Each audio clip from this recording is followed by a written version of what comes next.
por la mañana?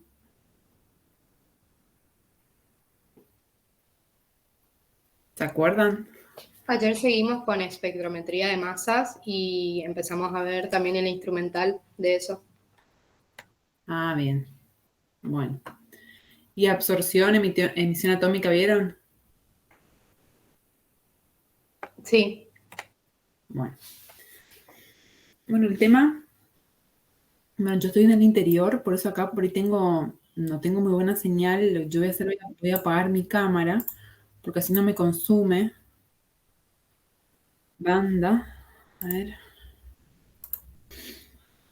Ahí está. Igualmente cualquier consulta o cualquier duda que tengan mientras estoy presentando, me interrumpe nomás.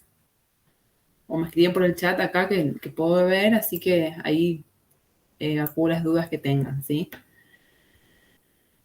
El tema que vamos a ver hoy, vamos a iniciar hoy y vamos a terminar el miércoles que viene. Bueno, y dadas mis circunstancias, voy a darle tanto hoy como el miércoles que viene la clase de manera virtual, ¿sí?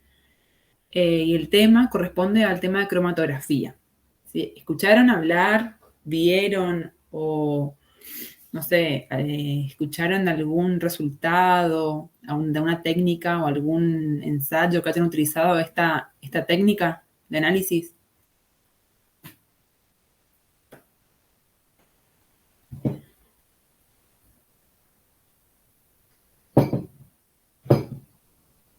Hicimos experiencias en química orgánica de cromatografía de absorción. Ah, bien. Bien, entonces el concepto inicial, digamos, por ahí ya lo tienen, ¿sí? Ahora vamos a ver un poquitito más lo que es relacionado a la cromatografía de alta performance, digamos, de HPLC específicamente, pero que los fundamentos, digamos, se basan en la cromatografía básica, ¿sí? Bueno, la cromatografía surge, digamos, fue descubierta por un botánico ruso, Michael Tsuet, en el año 1903. Sí, quien este investigador utilizó esta técnica para separar varios pigmentos de plantas, así como ser clorofilas, antófilas, y para su ensayo utilizó una columna de vidrio, ¿sí? Que en la cual rellenó con un compuesto de carbonato de calcio, ¿sí? También una mezcla también de alúmina y sílica, y digamos, incorporó, o sea, puso en la parte superior una mezcla de pigmentos y agregó un solvente que en este caso utilizó éter de petróleo, ¿sí? Y a medida que los pigmentos, digamos, se deslizaban a través de la columna, iban dejando una serie de bandas de colores distintos y claramente bien separados, donde, digamos, pudieron, digamos, separarse totalmente esos pigmentos. Y cada fracción coloreada, digamos, correspondía a un pigmento o a un componente, digamos, específico de la mezcla esta de su solución, digamos. Sí, entonces, acá descubrió esta técnica, digamos, que la denominaron cromatografía, que proviene de croma, color, y de graph, que era como que describir, digamos, diferentes colores. En sí, ¿qué es la cromatografía? ¿Sí? La cromatografía es un método, o sea, es una técnica de laboratorio, que es muy importante, que es una herramienta muy útil para separar, identificar y cuantificar ciertos compuestos químicos, ¿sí? Se basa principalmente en las interacciones que ocurren entre los compuestos, entre las dos fases, en la cual una es una fase móvil y la otra es una fase estacionaria, ¿sí? Que pasan a través de un soporte. La fase móvil, sí, es la que se desplaza a través de la fase estacionaria y que va acarreando, digamos, arrastrando la mezcla en la que se encuentra el analito que queremos determinar, ¿sí? Esa fase móvil puede ser tanto un gas, un líquido o un fluido supercrítico. Y la fase estacionaria consiste en un sólido, puede ser un sólido o un líquido, que está fijado a un soporte, o sea, el sólido de la columna, o sea, del material, por la cual atraviesa la fase móvil, ¿sí? Y esa fase estacionaria es la que se adhiere vamos a ver por qué metodología, a un soporte determinado, ¿sí? Acá vemos de manera esquemática, ¿sí? Cómo a través de este tubo, por así decir, ingresa por la parte izquierda, ¿sí? Una mezcla de componentes, ¿sí? Que es acarreada por una fase estacionaria, ¿sí? Que es la que como que le va arrastrando o empujando, y en lo que está representado por estos círculos naranjas, correspondería a la fase estacionaria, ¿sí? Cuanto más interacción hay entre esta fase estacionaria y el analito, digamos, ¿sí? Más tiempo va a tardar en salir ese analito, ¿sí? Y cuanto menor es la interacción, ¿sí? Estos analitos van a salir de manera más rápida, ¿sí? Cuando hay menos interacción, la elusión, o sea, la salida del analito, es de manera rápida, y cuando hay mayor interacción, la elusión es más lenta. Y acá vemos de manera esquemática también cómo a través del tiempo, si tenemos una columna donde tiene un determinado relleno, ¿sí? Donde se coloca la muestra, por la parte, en este caso en la parte superior, y se hace pasar el solvente, sería una fase móvil, ¿sí? Lo que va a ocurrir a tiempo cero es el analito, ¿sí? Que está conformado por la mezcla, por una mezcla de los compuestos A y B, ¿sí? Está ubicado en la parte extrema, digamos, superior de la columna. A tiempo 1, ¿sí? Se va produciendo, digamos, la movilidad de estos componentes, ¿sí? Se van atravesando la columna. A un tiempo 2, siguen avanzando, ¿sí? Y se produce lentamente la separación entre ambos.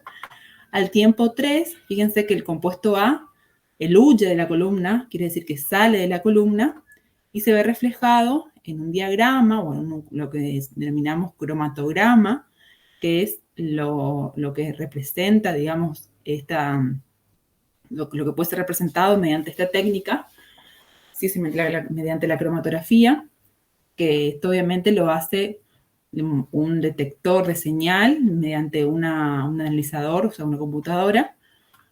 O sea que nos va a graficar un pico, digamos, debido a la elusión en este caso, de este compuesto A, al tiempo 3. Y luego, a medida que sigue pasando el tiempo, eluye el segundo compuesto, el compuesto B, sí que se ve reflejado en otro pico, digamos, del cromatograma. También vemos que hay una relación entre cantidad de solvente del analito A con respecto al analito B, que se ve reflejado en la gráfica, en la curva, como una área mayor de compuesto del analito A respecto al área del analito B. Estas columnas, ¿sí? Pueden ser de diferentes materiales, ¿sí? Pueden ser columnas de vidrio, ¿sí? O estas columnas metálicas o de acero, que son las que se utilizan en estos equipos más sofisticados, que son los equipos de alta performance, ¿sí? O sea, equipos conocidos como cromatografía HPLC, ¿sí?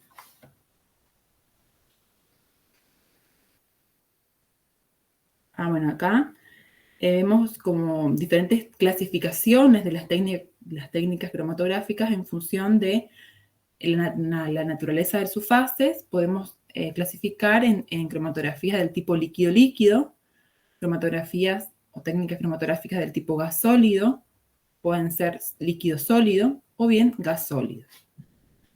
Según la naturaleza del soporte de la fase estacionaria, ¿sí?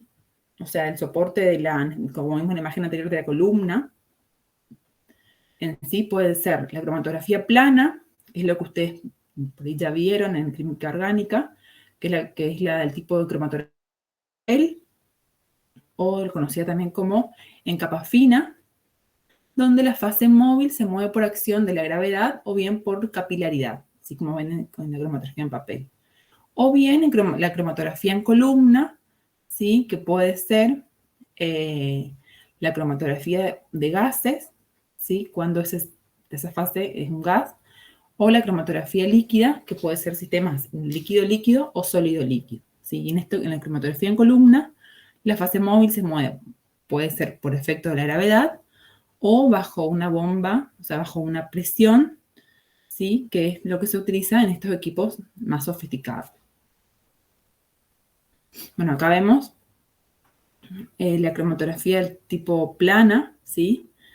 O sea, la cromatografía en papel, donde vemos que por capilaridad se van produciendo la separación de los pigmentos, digamos, contenidos en una muestra, digamos, en este caso una tinta, que se pone en contacto con el sol, con la fase móvil, en este caso que es agua, ¿sí? Y que va a atravesar la fase estacionaria por capilaridad, y a medida que va atravesando el soporte, se van produciendo la separación de los diferentes pigmentos, ¿sí? Y esta es la tipo cromatografía, bueno, en columna, como les dije, que puede ser una columna de vidrio, donde la separación o el movimiento de la fase móvil es por efecto de la gravedad, nada más, o bien por estos equipos de alta eficiencia o de alta performance, HPLC, o sea que es cromatografía líquida de alta performance.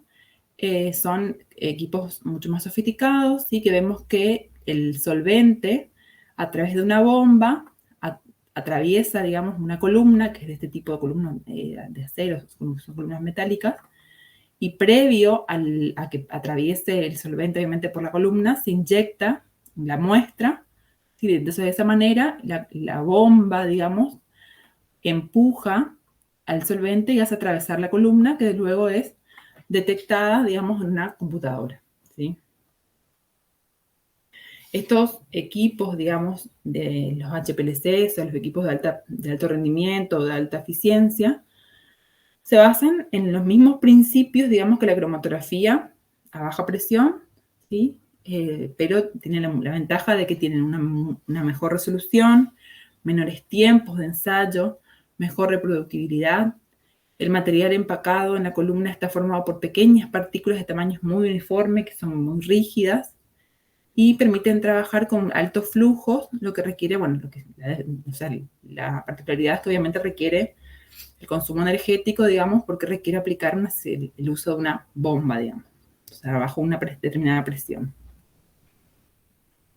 Otra clasificación de las técnicas cromatográficas es según el equilibrio en que se forma entre sus fases, ¿sí? Que pueden ser del tipo de partición o de reparto, donde la fase estacionaria es líquido y la fase móvil puede ser líquido-gas. La cromatografía de absorción, donde la fase estacionaria es un sólido y la fase móvil puede ser líquido-gas. La de intercambio iónico, la fase estacionaria es una resina, así que tiene determinados grupos aniónicos, ¿sí? O sea, o catiónicos, que tienen ciertas cargas. Y la fase móvil es un líquido. Puede ser por exclusión molecular, donde la fase estacionaria es un gel poroso y la fase móvil es un líquido. O por afinidad, que en ese caso la fase estacionaria es un sólido, bueno, y la fase móvil es un líquido. Bueno, y también según la disposición de su fase estacionaria, puede ser por columna, donde la composición de la fase móvil es isocrática, ¿sí? La temperatura de la fase móvil es constante, una isoterma, o puede ser una disposición, digamos, plana o papel o capa fina, donde la composición de la fase móvil puede ser por gradiente. De temperatura también se puede aplicar por un cierto gradiente de temperatura. Bueno, y acá vamos a ver las principales características que tienen los diferentes tipos de cromatografía, ¿sí? La cromatografía de absorción, ¿sí? En este caso, La separación se basa principalmente en la diferencia de afinidad de los componentes de la muestra sobre la superficie del sólido. ¿Sí? Fíjense que lo que está como que el colorcito rosado sería la fase estacionaria, así que es un sólido, y el soluto, si usamos los analitos, atraviesan la columna así y se pueden absorber en la superficie de esa fase estacionaria, ¿sí? Es un fenómeno superficial. Bueno, en este caso, obviamente, la fase estacionaria es un sólido, y la fase móvil puede ser, pues, la que arrastra el analito, el soluto, puede ser tanto líquido o un gas. Y cuanto más fuerte se pueda absorber este soluto en la fase estacionaria, más lentamente va a atravesar ese compuesto, digamos, o esa muestra a través de la columna, ¿sí? Y esa fuerza con la que se produce esa absorción superficial depende del tipo y de la magnitud de las interacciones entre el componente, digamos, el soluto, y la fase estacionaria, ¿sí? O bien también de la interacción que hay entre el soluto y la fase móvil. Y bueno, el uso principalmente de esta técnica, de la cromatografía de absorción, es para separar compuestos de polaridad baja o media. En la cromatografía de reparto, la separación se basa principalmente en la diferencia de solubilidades de los componentes de la fase móvil y la fase estacionaria, ¿sí? Acá vemos una sección transversal, digamos, un corte transversal de la columna, ¿sí? Donde como el soluto, digamos, se disuelve en toda la fase líquida y la fase estacionaria, digamos, es la que recubre, digamos, las paredes, en este caso, del tubo, ¿sí? Bueno, en este caso el soluto se produce o sea, se genera un equilibrio entonces entre el líquido de la fase estacionaria y la fase móvil por las diferencias de solubilidades que tienen entre ambos compuestos. En este caso la fase estacionaria es un líquido, ¿sí? Y la fase móvil puede ser tanto un líquido o un gas. Después, la otra tipo de cromatografía es la de intercambio iónico. ¿Sí? Que en este caso existen,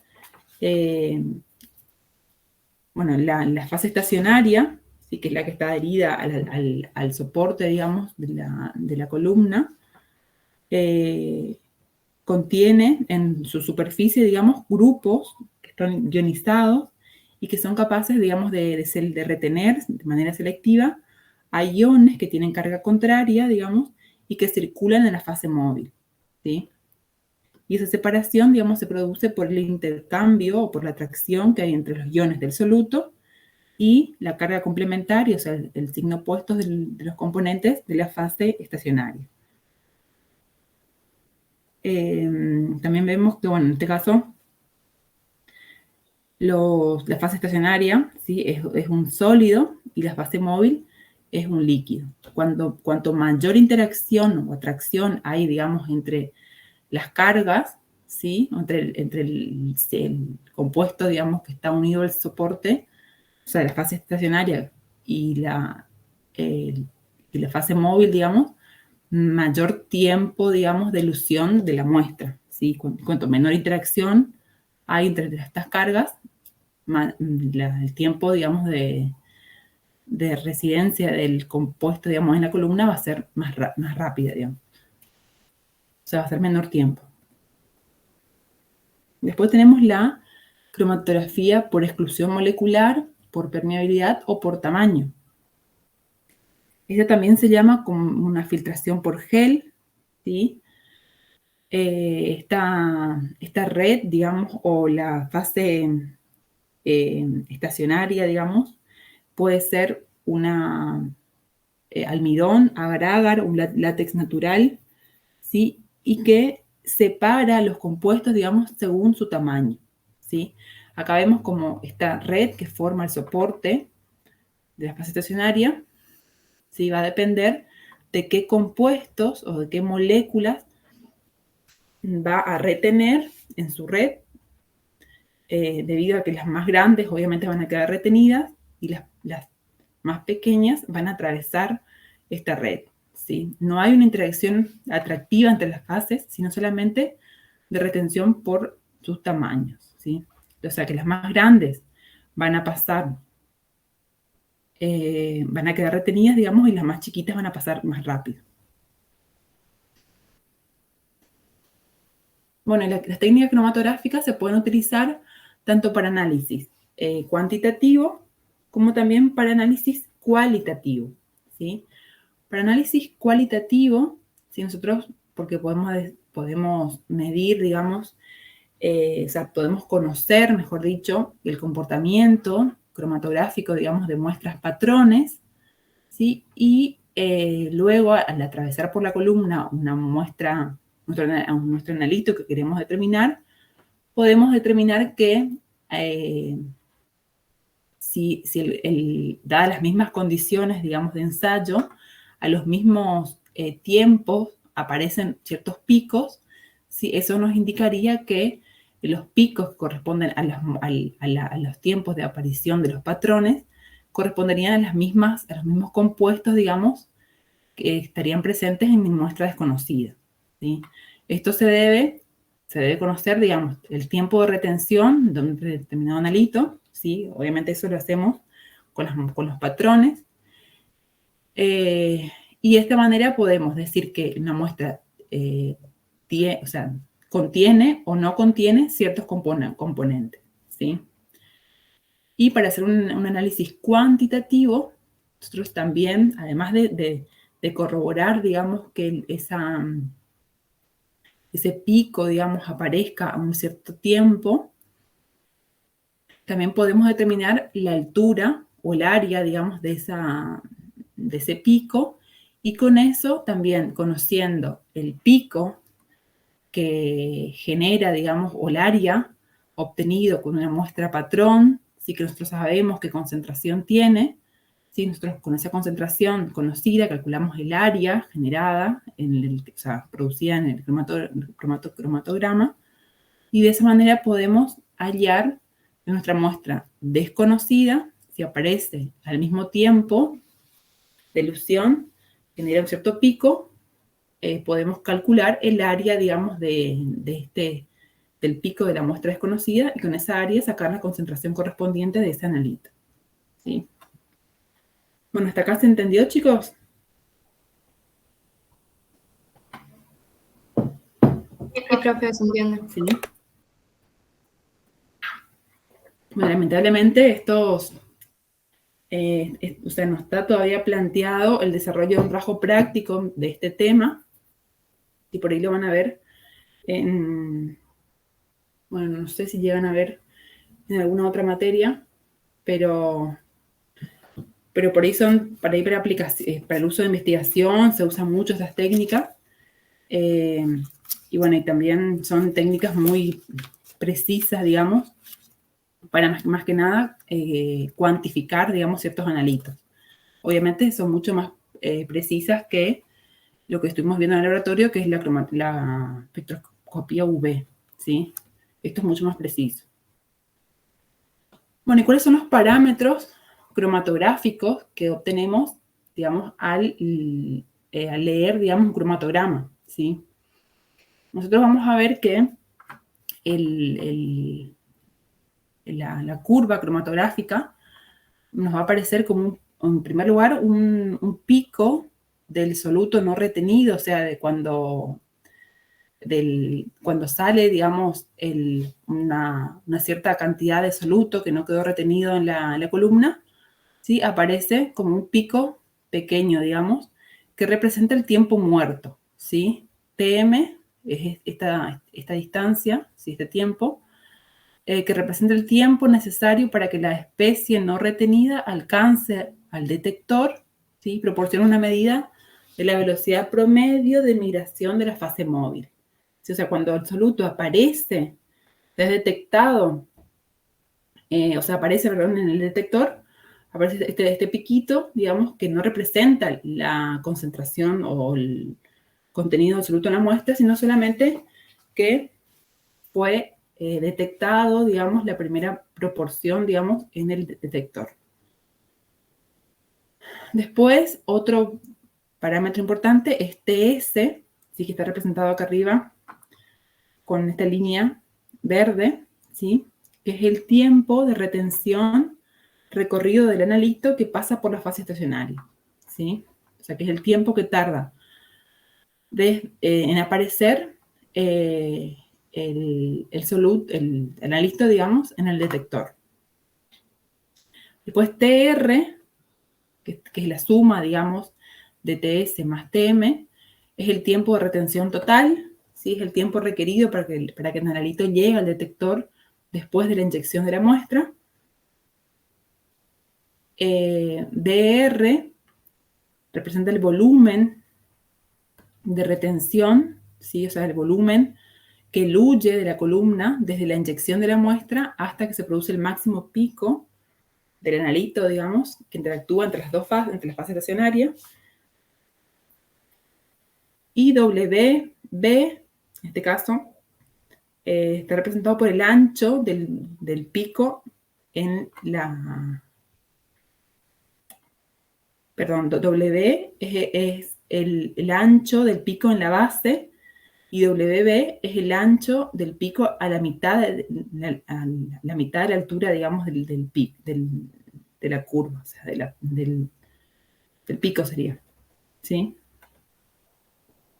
Con todos estos parámetros, o sea, son necesarios para después hacer los diferentes cálculos, digamos, que vamos a ver acá más adelante, ¿sí? O sea, otro parámetro importante es la constante de reparto o coeficiente de distribución, que está representado por la letra de la K mayúscula, ¿sí? Que relaciona, digamos, el grado de interacción que hay entre la fase estacionaria y la fase móvil, ¿sí? O dicho de otra manera, también podemos decir que es la cantidad de moles del soluto, del analito, en la fase estacionaria, respecto a los moles del soluto A en la fase móvil, ¿sí? Que representan, digamos, esa cantidad de soluto en cada una de esas fases en el equilibrio. Esa es la relación, entonces, de la concentración de soluto de la fase estacionaria con respecto a la concentración de soluto en la fase móvil en el equilibrio, ¿sí? Otro factor, otro parámetro, mejor dicho, es el factor de retención o factor de capacidad, que está representada por la letra K minúscula, ¿sí? Y es un parámetro experimental, ¿sí? Que expresa la retención de un compuesto por la fase estacionaria, independientemente del caudal del flujo de la fase móvil. Es una medida de retención del soluto, ¿sí? Y sirve para comparar las velocidades de migración de los diferentes solutos en la columna, ¿sí? Está representada por la diferencia que hay entre el tiempo muerto, perdón, TR, o sea, todo este tiempo, el tiempo que tarda en aparecer el pico, menos el tiempo muerto sobre el tiempo muerto, ¿sí? Que nos da una idea de, entonces, de cuán retenido, digamos, está ese soluto en la fase estacionaria, ¿sí? Y bueno, también nos da una idea de qué tan lejos del tiempo muerto, ¿sí? Eluye, o sea, aparece el pico, y ese factor, digamos, lo ideal es que esté comprendido entre 1 y 15, ¿sí? Si este factor nos da un valor mucho mayor a 15, ¿sí? Nos indica que la separación es muy lenta y que el ensayo se está volviendo como ineficiente, ¿sí? Que estamos utilizando mucho solvente para la determinación. Bueno, si el K, o sea, si el valor de la constante de retención es menor a 1, o sea, esto indica que la separación es pobre, indicando que como que no se llega a separar totalmente el solvente, como que no le da el tiempo, perdón, no le da el tiempo para que se separe el analito. Y bueno, acá, en realidad acá abajo, de otra bibliografía, dice que el óptimo es entre 2 y 10, ¿sí? El valor de la constante de retención. Otros parámetros, como les he comentado hoy, es, bueno, para poder sacar el área de la curva, debemos conocer entonces la altura del pico, sí, que esto obviamente por ahí dependiendo del equipo, dependiendo del sistema, o lo calculamos a mano, digamos, o bien el equipo ya nos da el valor de la altura, nos da el valor del ancho del pico, que podemos tomar o el ancho de la mitad de la altura del pico, o bien el ancho en la base del pico. ¿Sí? Con esos datos podemos calcular el área del pico correspondiente al analito que estamos midiendo. Bueno, otros parámetros también importantes es el concepto de plato teórico, digamos, para poder después determinar la eficiencia de una columna, de una cromatografía, ¿sí? Y esto, el concepto también de plato teórico surge, o sea, haciendo una analogía con lo que ocurre en una destilación, ¿sí? En una destilación se produce la entrada, si esto suponemos que es una columna de destilación donde se quieren separar compuestos, o sea, un compuesto que entra, digamos, que está conformado, perdón, una muestra que contiene dos componentes, como mínimo, ¿sí? Que tienen diferentes volatilidades. ¿Sí? Se inyecta, en este caso, por la mitad más aproximadamente del equipo, dependiendo del diseño del equipo, ¿sí? Y el grado de exposición que tenga, método de operación, ingresa al equipo, ¿sí? Y por la parte inferior se ingresa un vapor, ¿sí? En cada una de estas etapas, que está representada por unos platos que tienen como unos pequeños orificios, ¿sí? Va atravesando el vapor, ¿sí? Y va arrastrando hacia la parte superior al compuesto que es más volátil, ¿sí? Y separándolo al compuesto más volátil de los otros componentes de la mezcla, ¿sí? De la muestra, ¿sí? Básicamente, de manera resumida, digamos, esta es el método, la forma, digamos, donde se produce la separación. Entonces, en cada plato se va produciendo un equilibrio donde se separa entonces, se entra en contacto el vapor, ¿sí? Con el líquido, ¿sí? Donde el vapor, digamos, como tiene otra temperatura, otra presión, arrastra, digamos, el compuesto volátil, ¿sí? Que luego es recolectado, digamos, y condensado para poder separarlo de la mezcla. En una columna cromatográfica es como que también se hace la analogía, digamos, como que suponiendo que en la columna existen una cierta cantidad de platos, ¿sí? Que tienen una cierta altura, tienen una altura teórica, cada plato, ¿sí? Y en cada plato se produce el equilibrio entre el soluto y la fase móvil y la fase estacionaria, ¿sí?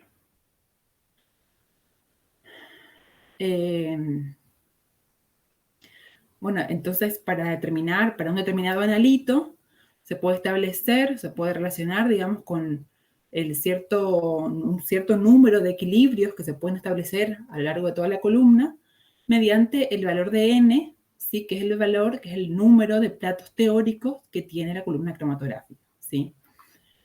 Entonces n sería el número total de platos teóricos y h vendría a ser la altura de esos platos teóricos, ¿sí? O sea, la altura equivalente.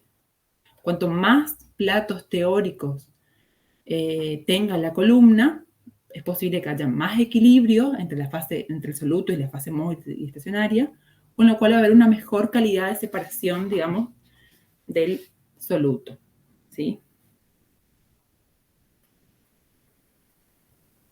¿Se entendió más o menos esto?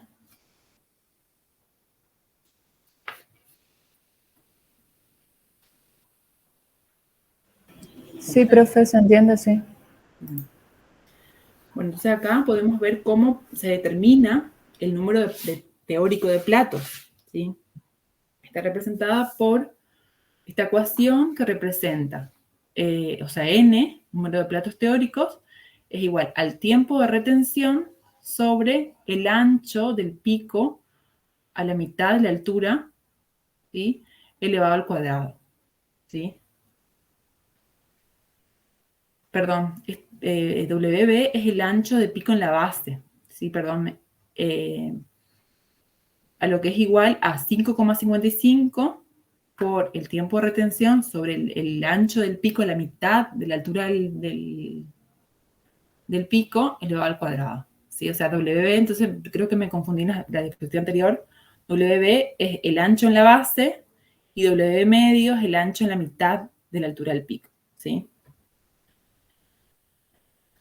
Y la altura de plato, ¿sí? Se puede medir, digamos, como la longitud que posee, que posee la columna, digamos, que contiene el relleno, ¿sí? Sobre N, que es el número de platos teóricos, ¿sí? O sea, la longitud sobre el número de platos. Bueno, una eficiencia, para mejorar la eficiencia de una columna, obviamente, cuanto mayor sea el número de platos teóricos, va a ser más eficiente, y cuanto menor sea la altura de los platos, eso nos va a dar el indicio de que va a haber mayor número de platos, con lo cual mayor va a ser la eficiencia, ¿sí? O sea, se busca que tenga un alto número de platos con la menor altura posible de esos platos, ¿sí? Bueno, acá en cuanto al poder de separación, digamos, del soluto, digamos que está, el analito sería, se logra a mayor número de platos teóricos, ¿sí? Que esto, bueno, tiene un mayor poder de separación, con a mayor número de platos teóricos, se pueden separar muestras o mezclas más complejas, y además se pueden separar también a mayor número de platos teóricos muestras o analitos, digamos, más parecidos, ¿sí? Acá vemos que la diferencia que hay entre estos dos picos, fíjense que dos picos celestes indican que están bien separados, ¿sí? O sea, tienen una alta eficiencia de separación. Y además tienen picos como que bien puntudos, ¿sí? Y este de color rosado, ¿sí? Tiene una baja eficiencia debido a que no se pueden, digamos, o quizás acá, por más que se separan bien los picos, pero, digamos, hay una zona, digamos, que por ahí no está del todo separada, ¿sí? Siempre se busca, para que tenga mayor eficiencia de separación, una columna cromatográfica, o sea, una cromatografía, un análisis, los picos tienen que ser agudos, ¿sí? Es decir, que un ancho pequeño, ¿sí? Bueno, la altura de pico también se puede como que hacer una analogía con lo que es la eficiencia de separación, ya que, bueno, la altura entonces mide la eficiencia de la columna cromatográfica. Entre más pequeño sea esa altura, más eficiente es la separación, debido a que hay mayor número de platos teóricos por metro, ¿sí? Sí, acá también vemos que tenemos picos, digamos, agudos, ¿sí? Que de una alta eficiencia, ¿sí? Y estos picos rosados, digamos, que tienen una baja eficiencia debido a que no se lograron separar totalmente, ¿sí? Bueno, otro parámetro importante es el factor de selectividad, ¿sí? Que nos indica la relación que hay entre dos, o sea, qué tan separados, digamos, están dos picos, ¿sí? Indica la relación que hay entre el tiempo de retención de un pico, un determinado pico, con el pico 2, por ejemplo, de un analito 2, con respecto al pico, al tiempo de separación del analito 1, ¿sí? Valores altos de este factor de selectividad indican una mejor separación, ¿sí? Y valores bajos, son muy cercanos, que indican que se están saliendo, digamos, diluyendo muy juntos esos analitos. O sea que siempre, o sea, si tienen igual tiempo de retención, obviamente están saliendo al mismo tiempo. Perdón, si tienen un factor de selectividad igual a 1, que indica que los tiempos son iguales, ¿sí? Con lo cual no hay separación de los picos. O sea, siempre se busca que sea este valor mayor a 1 y lo más, digamos, alto posible, ¿sí? o sea, indica, este factor de selectividad indica el potencial de separación de dos solutos, pero no mide la separación real, ¿sí? Se tiene que tener, porque no tienen en cuenta el ancho del pico. O sea, indica a qué distancia, o sea, qué tan separados están los dos picos, los picos en sí, pero no si están separados en sus bases o no. Eso lo va a dar la resolución del cromatograma, ¿sí? Que acá vemos la resolución, ¿sí? Que indica qué tan separadas están las dos bandas, o sea, los dos picos, en relación con sus anchos y proporciona una medida cuantitativa de la capacidad que tiene la columna para separar los analitos, ¿sí? Entonces acá suponemos entonces que tenemos una muestra con dos analitos, un analito A y B, ¿sí? El rojo supongamos que es el A y el B el azul. La resolución va a ser el tiempo de retención de B, ¿sí? Bueno, acá está 2 en realidad, menos el tiempo de retención de A, que es el otro pico, sobre un medio por la sumatoria del ancho del pico A más el ancho del pico B, el ancho en la base, ¿sí?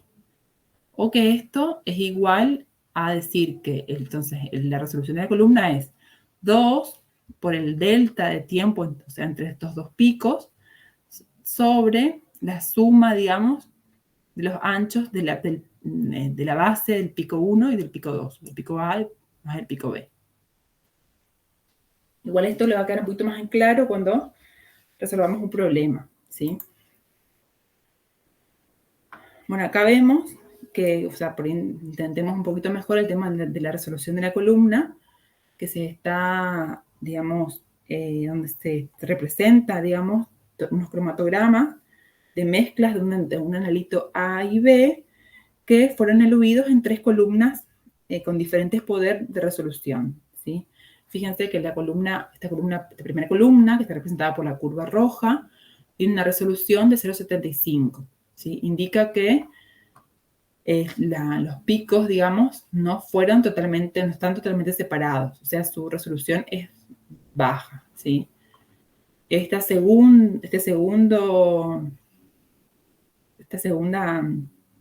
digamos, segundo cromatograma, o segunda columna, tiene un poder de resolución de igual a 1, donde de todas maneras no hay una total separación entre los dos picos.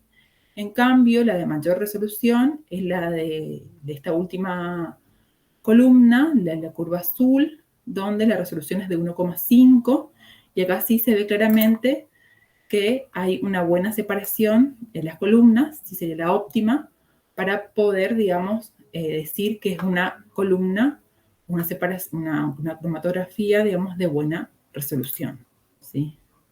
Porque permite la separación completa de los analitos A y B.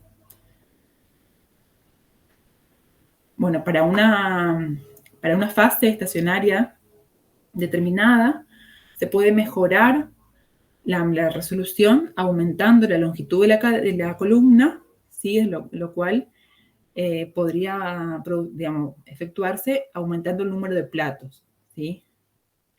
Y esto, bueno, también produciría un aumento en el tiempo, digamos, para separar los compuestos. Pero bueno, también vamos a ver más adelante qué es lo que conviene hacer cuando queremos aumentar la resolución de una columna, ¿sí? Bueno, acá vemos que si les pregunto, por ejemplo, entre A y B, ¿qué cromatograma, digamos, tiene una mejor resolución? ¿A o B?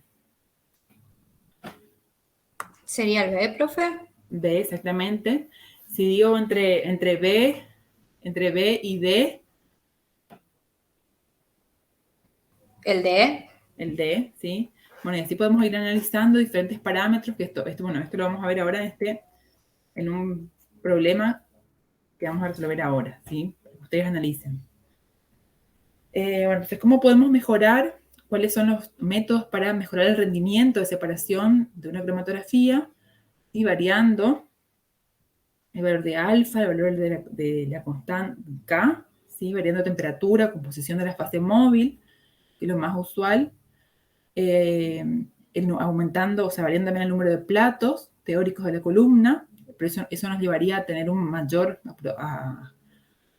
generaría mayor tiempo de ensayo de o sea, de elusión del anelito, o también disminuir el tamaño, o sea, la altura de los platos teóricos, que es disminuyendo el tamaño de partículas del relleno, ¿sí? Acá vemos en este ejemplo como, por ejemplo, en un cromatograma que tiene 6 analitos distintos, ¿sí? Fíjense que hay una buena separación de todos los compuestos, pero que eluyen a un determinado tiempo, ¿sí? Y están bastante separados, digamos, cada uno de estos analitos. Vamos a ver más adelante cómo podemos hacer para que estos analitos salgan, o sea, eluyan a un menor tiempo, ¿sí? Pero manteniendo una buena resolución, ¿sí? Ven que acá en este segundo cromatograma, ay, se me está por apagar la computadora. Vamos a guardar un minuto, chicos.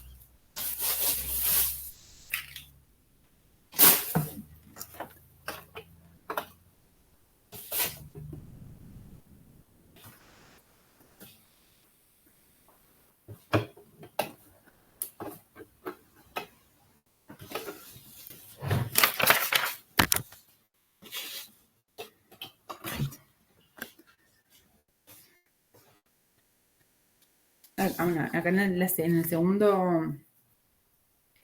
segunda columna, en estas segundas condiciones, vemos que los picos son mucho más agudos, ¿sí? Hay una buena resolución del pico 5 y 6, pero no así de los primeros picos. Y en esta última columna vemos que se mejoró la resolución del pico 3 y 4, pero no así la del pico 1 y 2, ¿sí? Pero que bueno, que dependiendo qué analitos son los que nos interesan, ¿sí? Podemos jugar entonces con ciertas variables para que la elusión, por ejemplo, o el tiempo de ensayo sea menor, tiempo de elusión sea menor, dependiendo entonces, como le dije, qué analito queremos determinar, ¿sí? Bueno, acá vemos cómo cambiando o sea, la composición del solvente, o sea, de la fase móvil, o sea, variando el valor de K, podemos obtener diferentes cromatogramas. ¿Sí? Fíjense que en este caso, en este recuadro, que es el ejemplo A, la mezcla de metanol, que al 70%, y agua al 30%, todos los analitos eluyen de manera rápida, digamos, sin poder ser separados, ¿sí? Cuando la proporción de metanol a agua es 60-40, o sea, disminuimos la proporción de metanol, se observan ya medianamente una cierta separación de picos, pero que no tienen una buena resolución. Después, a una proporción 50 y 50, hay una cierta, o sea, una mejora en la resolución, pero fíjense cómo en una proporción 20% de metanol y 40% de metanol y 60% de agua, acá sí el tiempo de elusión es mayor, pero sí se logra una buena resolución de este cromatograma porque se pueden, digamos, separar bien cada uno de los picos y de esta manera se podría, digamos, cuantificar cada una de estas áreas para determinar la concentración de cada uno de ellos, ¿sí? Pero bueno, esto también vamos a ver en la clase que viene, cómo logramos mejorar, digamos, o cambiar la resolución de un cromatograma. Ahora les voy a dar para que resuelvan este problemita, ¿sí? Donde les dice que la longitud de la columna es de 5 centímetros, ¿sí? Y se observan con el cromatograma 2 picos, ¿sí? Un pico que eluye con un tiempo de retención de 5 minutos, ¿sí? Y el segundo pico eluye a un tiempo de 12,5 minutos, donde el ancho de la base del pico 1 es de 7,2 centímetros, ¿sí? Y el segundo pico posee un ancho de 6 centímetros, ¿sí? Entonces, debemos calcular la eficiencia de la columna para cada uno de esos analitos, o sea, el número de platos teóricos y la altura de sus platos teóricos, y calcular la resolución de ambos picos. ¿Sí? Yo, antes de empezar la clase, les subí este material al aula virtual, así que ustedes pueden acceder ahí a esta presentación para poder volver a ver las diapositivas que les presenté. Fíjense por las dudas si pueden abrirle el archivo, si les aparece, si por ahí no. A ver si por ahí voy a revisar yo.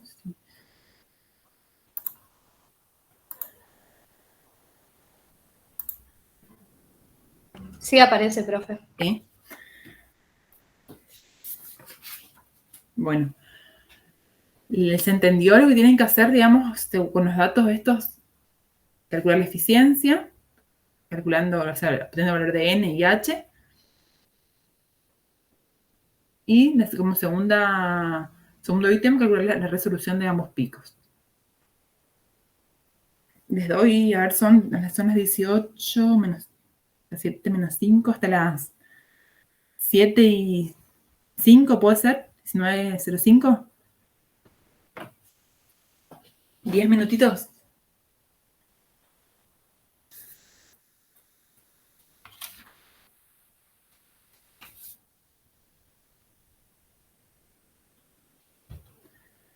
Yo vuelvo para atrás un poquito para descubrir los que no tienen el archivo.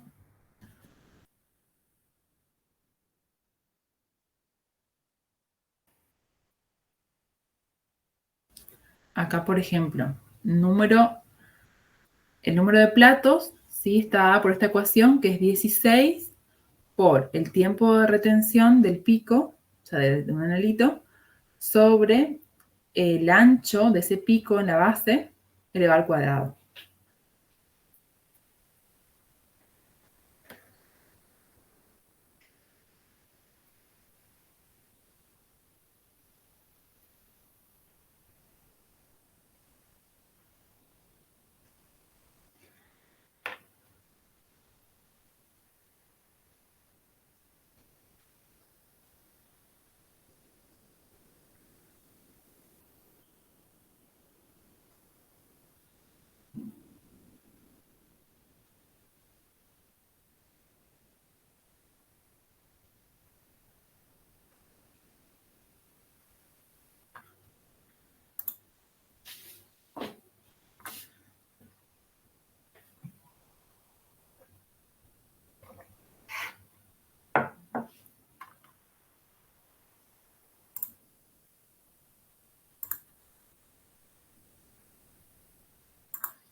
¿Alguien sacó el número de platos del primer pico?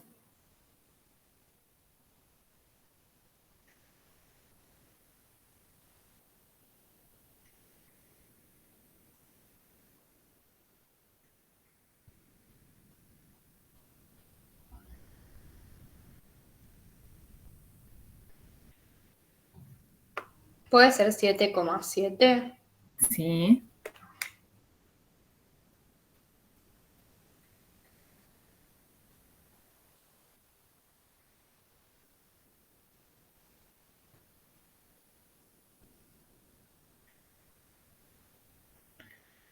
Y después, fíjense que el H, o sea, la altura del pico, le podemos sacar como la longitud de la columna sobre, está dividido el número de platos teóricos. La longitud decía que tenía era de 5 centímetros la columna. Sí, los dos. Sí, igualmente, si estamos obteniendo en un mismo cromatograma los dos picos, digamos, en un mismo cromatograma, eso nos indica que estamos usando la misma, o sea, una columna en sí que tiene, obviamente, la distancia o la dimensión, digamos, constante, ¿sí? Ahora, puede ser que entre dos columnas, sí, haya una diferencia de longitud, pero ahí serían cromatogramas distintos.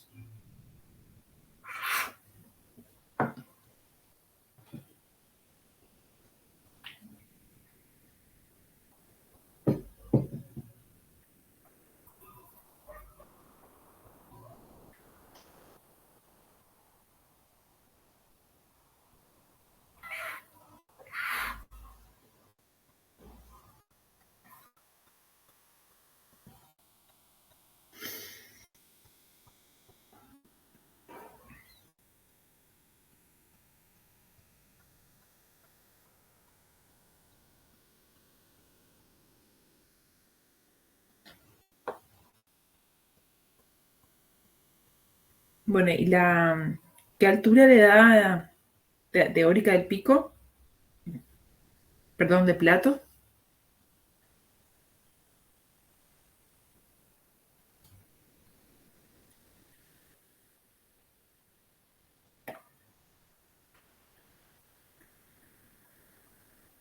¿0,65 puede ser? Sí, está bien.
Profe, para la resolución tenemos que sacar los datos de los dos picos, sería, ¿no? Sí, sí, porque para la resolución es. A ver, esperé que vayan para atrás. Les muestro la ecuación que usarían. Acá. Usan la resolución de la columna para esos dos picos va a ser el tiempo de retención del pico 2 menos el tiempo de retención del pico 1 sobre un medio por la sumatoria de los anchos en la base de los picos A y B. O sea, 1 y 2.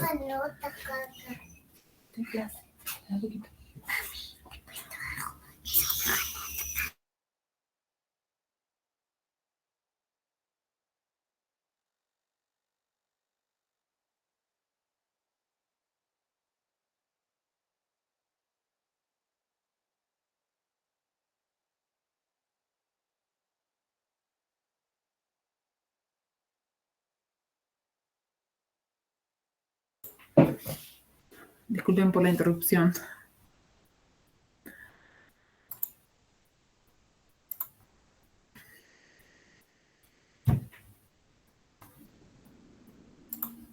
A ver si alguien calculó la resolución. ¿Cuánto les da?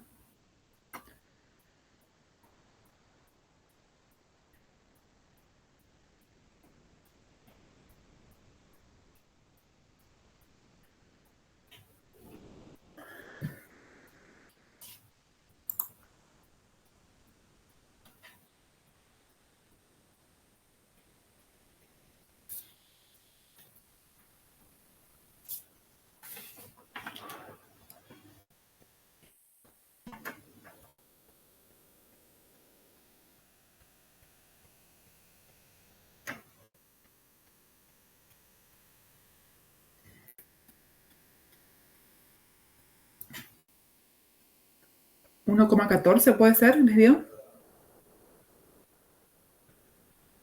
Sí, profe. Sí, profe. Sí, bien. No sé, ¿qué creen ustedes? A ver, voy a volver al problema. Fíjense entonces, el pico 1 les dio, como me dijeron, un número de platos teóricos de 7,7, ¿sí? Digamos aproximadamente 8, con una altura de pico de 0,64, ¿sí? El pico 2 le dio, puede ser que un número de platos teóricos de 69, Sí, ¿sí? Con una altura teórica de 0,072. Es decir, que estas condiciones, digamos, de cromatografía es mucho más eficiente, digamos, para el pico 2 que para el pico 1, porque tiene una mejor, por así decirlo, mayor número de platos y menor altura de los platos teóricos, ¿sí? O sea, para el analito 2 sería como más eficiente la separación que para el pico 1, ¿sí? Pero en cuanto a la resolución de la columna, les da un valor de 1,14. Eso indica que, digamos, no es totalmente, no tiene una excelente resolución en el cromatograma, porque, bueno, a pesar de que por ahí acá se ve que están, ¿no?, separados los picos, pero recuerdan que la teoría por ahí dice que hay una buena resolución cuando el valor es mayor a 1,5, ¿sí? O sea que se logran separar los picos, pero no del todo, ¿sí? Eso serían las conclusiones, digamos, de este problema. Hay una buena resolución, pero, digamos, es buena, pero no es, digamos, no es excelente, digamos. Bueno, como problema 2, acá les da dos cromatogramas, sí, que fueron obtenidos con dos columnas distintas. Los cromatogramas de los compuestos A y B que se muestran en la figura se obtuvieron empleando dos columnas de la misma longitud y con el mismo caudal, ¿sí? Entonces se obtienen, digamos, estos compuestos analito A y B. Y como les pregunta, ¿qué columna tiene más platos teóricos? ¿Qué creen ustedes? Vamos a ir resolviendo juntos. La columna 1, ¿Por qué? porque tiene una mejor definición de los picos. Exactamente, ¿sí? Bien. El punto B. ¿Qué columna tiene mayor altura de platos?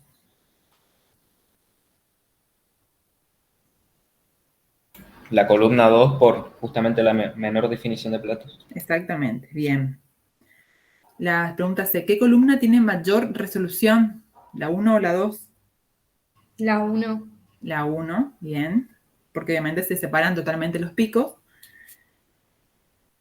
¿De qué compuesto tiene mayor factor de capacidad? O sea, el factor K. O sea, ¿en qué compuesto sí tiene mayor? ¿Recuerdan? Bueno, acá tendríamos que ir para atrás a ver qué era el valor de K, que era, digamos, vamos a ver un poquito para atrás.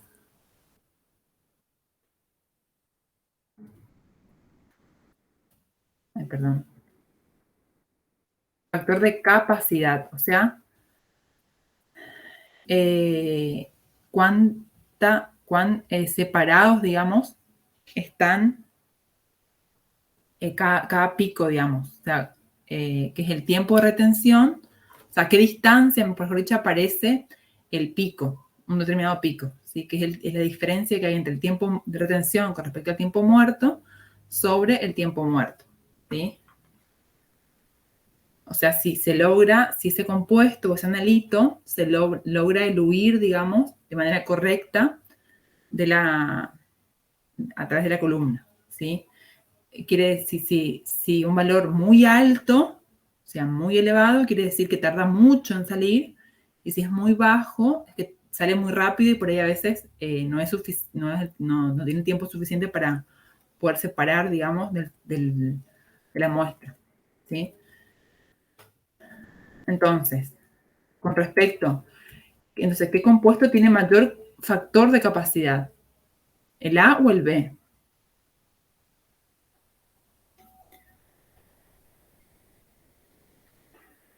O sea, que sale el valor mayor, que sale como más alejado, digamos, tarda más en salir. Si entendí bien, sería el A, ¿no? El factor de capacidad determina la afinidad que tiene el analito con la fase estacionaria, ¿puede ser? Si tiene mayor afinidad, tarda Es más más en detenida. salir. tarda más en salir, digamos. Sí, sí. Entonces, en ese caso sería el compuesto B. ¿Sí? Tiene mayor factor de capacidad, o sea, tarda más en el huir debido a que está dada por el tiempo de retención menos el tiempo muerto sobre el tiempo muerto. ¿Sí? O sea, tarda más tiempo en salir. Fíjense que el compuesto A tarda 8 minutos y el compuesto B tarda 10 minutos. O sea, que tiene mayor factor de capacidad es el compuesto B. ¿Se entendió? Sí, profe, ahora sí. Sí, bueno. Después, el ítem E, ¿qué compuesto tiene mayor coeficiente de reparto?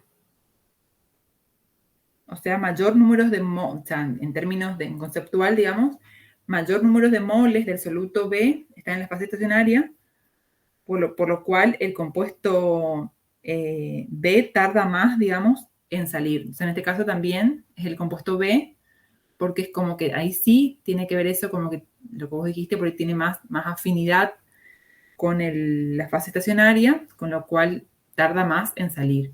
¿Sí? Entonces, por eso es el compuesto B, que tiene mayor coeficiente de reparto. Y como el compuesto A, como no tiene una buena interacción o interacciona menos con la fase estacionaria, él huye más rápido, ¿sí? Y sale a un tiempo más corto, más rápido. Y por último, dice, ¿qué columna es más eficiente para los analitos A y B? ¿La columna 1 o columna 2? ¿La 1 sería? La 1, exactamente, sí. La 1 porque vemos una buena resolución, vemos que los picos son más agudos, ¿sí? Nos indica que además eso tiene mayor número de platos, menor altura de platos, con lo cual es una columna más eficiente. Bien, y acá les tengo dos problemitas más. El problema 3, que no sé si quieren resolver ahora, o si quieren le doy como tarea, por así decir, para que lo resuelvan el fin de semana, si tienen un tiempito libre, y lo vemos el miércoles, si les parece. Este problema dice, se inyectó al cromatógrafo 5 por 10 a la menos 3 miligramos de una mezcla de acetona, etilacetona e isobutilacetona, y el pico de la acetona de un área de 5 centímetros cuadrados. En igualdad de condiciones se inyectó 10 a la menos 3 miligramos de acetona y el pico de un área de 2 centímetros cuadrados. ¿Cuál es el porcentaje de acetona de la mezcla? O sea, ¿qué nos está diciendo? Que nos dice que la mezcla de los tres componentes nos da una determinada área, ¿sí? Y después solo la acetona a una dada concentración nos da un área determinada, ¿sí? Nos dice qué proporción de acetona hay en la mezcla. ¿Les parece bien que les deje como tarea esto para que resuelvan? Sí, profe. Bueno, y el problema 4, ¿sí? Les dice, los siguientes datos corresponden a una columna para cromatografía de líquidos que tiene una longitud de relleno de 24,7 centímetros, un flujo másico de 0,313 mililitros por minuto, un volumen de 1,37, o sea, volumen de la fase móvil de 1,37 mililitros y el volumen de la fase estacionaria de 0,164 mililitros. El cromatograma de una mezcla de las especies A, B, C y D proporcionó los siguientes datos. O sea, el primer pico, ¿sí? No retuvo ni un analito, ¿sí? Y tiene un tiempo de retención de 3,1. ¿Sí? Esto que nos estaría indicando el tiempo muerto, ¿sí? El analito A, sí, tiene un tiempo de retención de 5,4 minutos, con un ancho en la base de 0,41 minuto también. El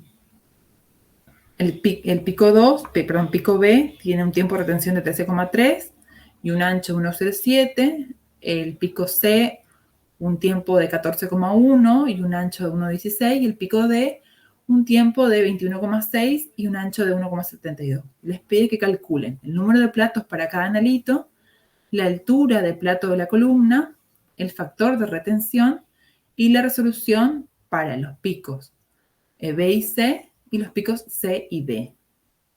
¿Sí? Entonces también este problema, o sea, les dejo como para que resuelvan en sus casas. Para el miércoles, los problemas 3 y 4. ¿Sí? Ahí lo vemos juntos en la clase que les parece empezamos a las 9, ¿no es cierto? A las 9 empiezan la clase generalmente. Sí, normalmente sí, profe. Bueno. ¿Tienen de 9 a 12 o de 9 a 11? A 12, sí. 12, bueno.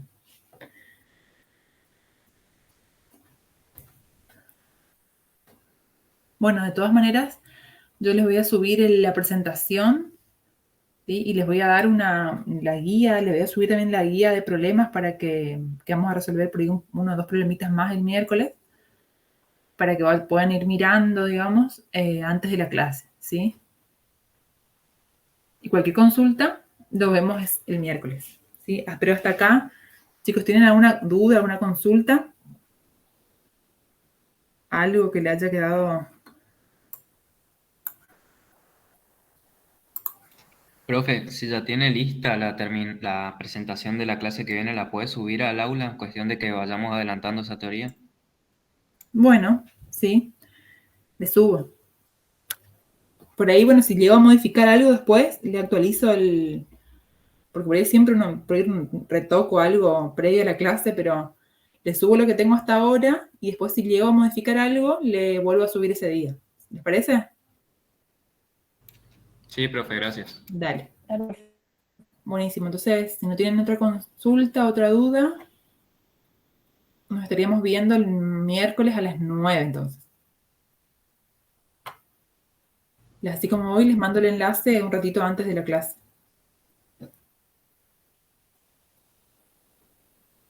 Dale, profe. Dale, profe, Vale. nos vemos Resuelven el entonces. problema.